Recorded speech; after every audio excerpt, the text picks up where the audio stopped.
In 2014, indie developer Red Hook Studios began full development on Darkest Dungeon after a successful Kickstarter campaign. From its very beginning, Darkest Dungeon positioned itself very clearly as a Lovecraftian, rogue-like dungeon crawler with some resource management elements. That meant it promised tactical and strategic complexity, brutal difficulty, unpredictable, procedurally generated levels and enemies, and tough decisions with no clear best choice. As the game reminds you in its intro cinematic sequence, Darkest Dungeon is about making the best of a bad situation, and the game doesn't hesitate to put you in those bad situations. Characters die permanently, get sick, resist your commands, and there are never enough resources to adequately equip and heal the characters that make it out of a dungeon run.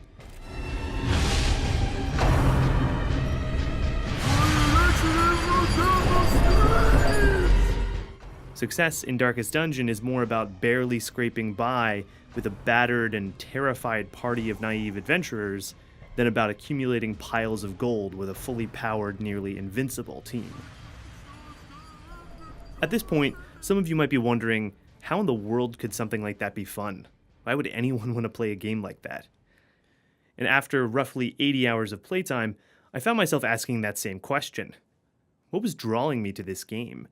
And more broadly, what had drawn so many other players to it? As of May 2017, the game has sold over 1 million copies on Steam, a massive success for an independent developer. So what about the game resonated with such a large audience, and why now? I'd like to argue here that a significant part of Darkest Dungeon's appeal is the way that it uses its particular brand of horror to play on anxieties about working and living in the 21st century. Precision and power. But first, a bit more detail about the game. As mentioned before, Darkest Dungeon is aesthetically inspired by the Lovecraft style of horror. This style of horror relies less on jump scares and visceral graphic violence, and more on a broader sense of existential horror and dread. Darkest Dungeon operates in this genre insofar as it plays with these concepts of madness, the unnatural, the unknowable, the unholy, and powerlessness, and this manifests in both the game's aesthetics and its gameplay. The gameplay is split into two distinct parts: a tactical combat dungeon crawler and a strategic resource management simulator. Essentially, the player forms a team of 4 adventurers, goes on a procedurally generated dungeon run, and attempts to defeat enemies, collect resources, and complete the run's mission. Resources gathered in each dungeon run are then spent in the hamlet that the player manages and expands. There are various facilities in the hamlet that the player can use to upgrade, train, and heal his adventurers to prepare them for the next dungeon run. What I really appreciate about Darkest Dungeon is that this feedback loop between collecting resources in dungeon runs and spending them in my hamlet was not only enjoyable, but also gave a sense of narrative progression between dungeon runs. Besides the simple accumulation of resources, the game binds these tactical and strategic parts together with a mechanic that the developers call the affliction system. In dungeon runs, adventurers suffer not only damage to health in combat, but also damage to their sanity, which is represented by their stress meter. If their stress meter increases beyond a certain point, their resolve is tested, and the adventurer will likely take on a permanent negative quirk and become unpredictable and sometimes uncontrollable. This stress persists between dungeon runs, and the only way to relieve an adventurer's stress is to have them visit the tavern or the abbey in your hamlet.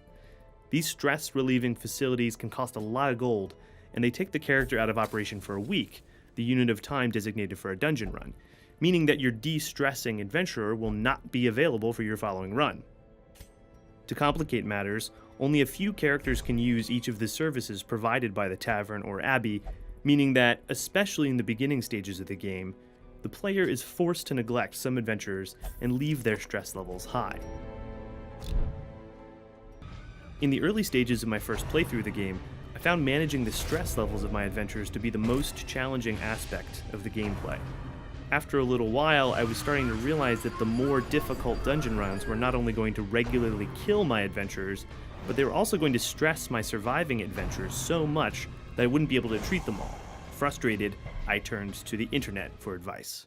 After some searching, I came across a beginner's guide on the Steam forums from a user named Euronymous Alloy that not only helped me move forward in the game, but also totally changed my thinking about the game. In a section entitled Initial Development, Alloy gave the following advice. Number 1, your troops are disposable. The first mental hump to get over. This is not like other games. Your adventurers are going to die, and they are going to go insane. Do not get attached to them. They are poor, disposable chumps who you've suckered to your estate with promises of wealth and dreams of glory. Your job as an adventurer coach is not to keep all your adventurers happy and sane and healthy or even alive. Your job is to maintain and build effective adventuring teams. That means protecting and nurturing your best players and ruthlessly cutting and firing your bad players. In 2 short paragraphs, Alloy cut straight to the source of my struggles, which was not party composition or bad tactical decisions in battle, but rather my attitude towards my adventurers. After years of playing games in which I'd basically been trained to identify with my avatar in the game world, I was completely blind to the idea that my attachment to my adventurers was holding me back. At the same time, Darkest Dungeon is kind of coy about this fact. The game gives the player the option of renaming adventures and changing their appearance, an option which suggests your adventures will last long enough for those changes to matter. But the unpredictability of combat quickly dispels any notion of fostering a team of your favorite heroes and proves Alloy's point. As a player, you cannot get invested in your adventurers because there is no way to guarantee that they will last very long. Having realized this kind of awful truth about the game, I got frustrated in a different way. Why would the game even let me start connecting with characters if I was supposed to treat them as disposable? It seemed downright cruel. But as I've thought about this, I've become convinced that this cruel act is actually an important design choice that solves a difficult and unique problem that horror games, specifically, have to deal with. When we think about how games function, they run into a problem with certain kinds of horror genres. All games, regardless of how complex or simple, have rules that govern play.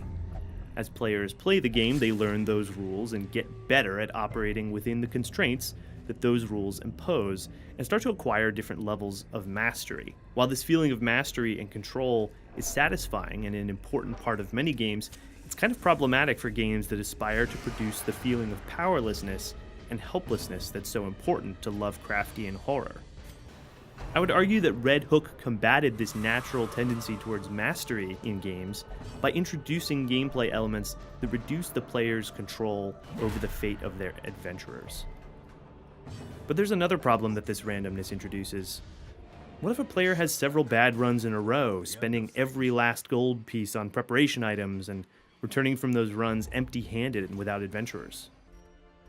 Darkest Dungeon answers this problem with a very simple solution: a continuous supply of new adventurers every week, ready to be recruited to the player's roster for free. When I realized the importance of the fact that labor is a free resource in Darkest Dungeon, the game took on a whole different tone of horror to me, which, as the title of the video suggests, I call the horror of capital. Darkest Dungeon not only demonstrates, but also relies upon the fact that a closed system of resource circulation cannot produce additional value, and solves that problem by providing an endless source of free labor in the form of fresh, new adventurers. As these new adventurers are made available, the player is subtly encouraged to identify with them and to invest, both in an economic and an emotional sense, in those adventurers. But the player quickly learns that if he doesn't exploit his workers as efficiently as possible, if he doesn't simply dismiss his stressed out, diseased adventurers after they've gone on a successful dungeon run for him, then he will not advance in the game. And it's through this alienation and detachment that Darkest Dungeon creates its horror, no matter how skilled the player becomes. So where does this leave us in terms of our original question? Why did this game about the horrors of exploited, alienated labor find such a wide and ready audience over the course of its development? Obviously, there are many reasons why, but I don't think we should overlook the way that Darkest Dungeon symbolically speaks to the very real economic conditions of the 21st century labor market. Automation, the easy flow of capital and products across the globe, and the uncertain future of social welfare programs have created a dire situation for workers seeking jobs. Meanwhile, older workers live in fear of being replaced by younger, cheaper workers. And Darkest Dungeon shows the player how, from the perspective of the manager, it's almost always cheaper to cut someone loose when their ailments become expensive. I imagine most Republican lawmakers would approve of this important lesson that Darkest Dungeon teaches us. But seriously, Darkest Dungeon's horrifying gameplay and aesthetics manage to capture the precarity of the worker in all its brutal reality.